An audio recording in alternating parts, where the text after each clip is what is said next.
ଜୟ ଜଗନ୍ନାଥ ସାଙ୍ଗମାନେ, ଆସନ୍ତୁ ଆଜି ବାଡ଼ିରେ ଆଳୁ ଲଗାଇବା। ସାଧାରଣତଃ ଆଳୁ ଚାଷ ଅକ୍ଟୋବରରୁ ନଭେମ୍ବର ମାସରେ କରାଯାଇଥାଏ। ଥଣ୍ଡା ଜଳବାୟୁ ଆଳୁ ପାଇଁ ଭଲ।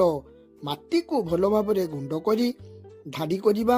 ଧାଡ଼ିକୁ ଧାଡ଼ି 45ରୁ 60 ସେଣ୍ଟିମିଟର କରି ସେଥିରେ ଗୋବର ଖତ ଦେବା ଓ ତାପରେ ଗୋବର ଖତ ଓ ମାଟିକୁ ହାତରେ ଭଲ ଭାବରେ ମିଶାଇ ଦେବା।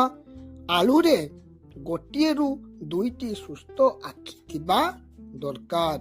ଗଛକୁ ଗଛ 20ରୁ 25 ସେଣ୍ଟିମିଟର ବ୍ୟବଧାନରେ ଆଖିଟି ଉପରକୁ ରଖି ଲଗାଇବା। 20ରୁ 25 ଦିନ ଭିତରେ ଗଛ ବଢ଼ିବା ଆରମ୍ଭ କରେ। ସେହି ସମୟରେ ଗଛ ମୂଳକୁ ପରିଷ୍କାର ରଖିବା, ଘାସକୁ ବାଛି ଦେବା। ଆଳୁ ଲାଗିବାର 45ରୁ 50 ଦିନ ବହୁତ ଗୁରୁତ୍ୱପୂର୍ଣ୍ଣ ଅଟେ। ସେହି ସମୟରେ ପାଣି ଦେବା। କିଛି ଦିନ ବ୍ୟବଧାନ ପରେ ମୂଳକୁ ହୁଡ଼ା ଟେକିବା ଦରକାର ଅଟେ। ହୁଡ଼ା ଟେକିଲେ ଆଳୁ ସବୁଜ ହୁଏ ନାହିଁ, ଆଳୁର ଆକାର ବଢ଼େ, ଘାସ କମେ ଓ ଗଛ ମଜବୁତ ହୁଏ।